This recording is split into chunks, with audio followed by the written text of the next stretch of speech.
Nukurako. Mauri ora, e te mana whakawā. Sir, one of the biggest political issues of the year is water, and quite rightly so. Sir, water is one of the most valuable resources we have, and one that requires well-considered public policy and, sir, careful management. This is why improving our management of fresh water, sir, is a top priority of this government. Sir, but a lot of that responsibility for management of our water resources falls to local government, and in particular, sir, regional councils.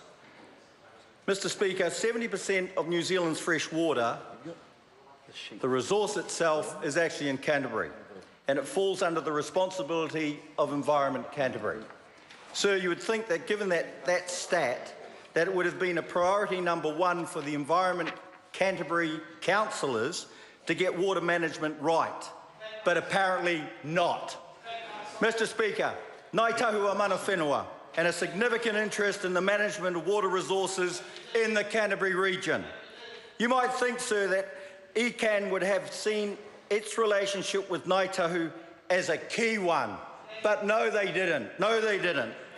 I was on Ngāi Tahu's governance board, sir, at the time, and well remember the dysfunction that infected the relationship and the extent to which the iwi had to ensure that appropriate consultation occurred, often bearing the cost of that.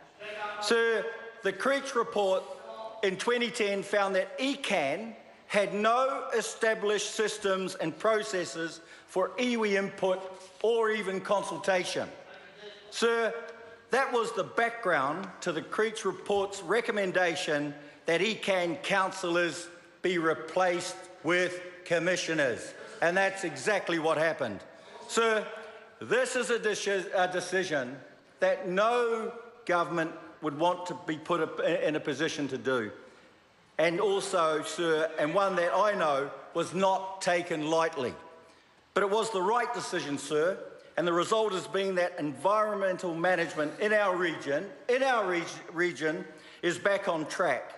ECAN, sir, is complying with the law, in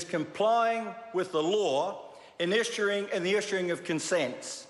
Sir, also, they have a comprehensive plan to manage our water that's been put in place.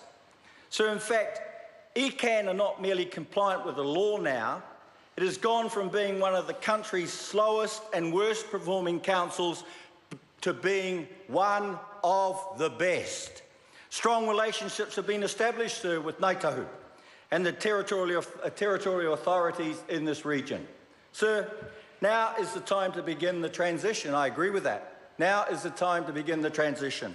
So, sir, back to fully elected council. So all of those things, sir, that we've just said, we hear all of this from the other side of the House, but, sir, at the end of the day, this bill is a fantastic bill. It is actually going in the right direction, and I commend it to the House. Kia ora. The Honourable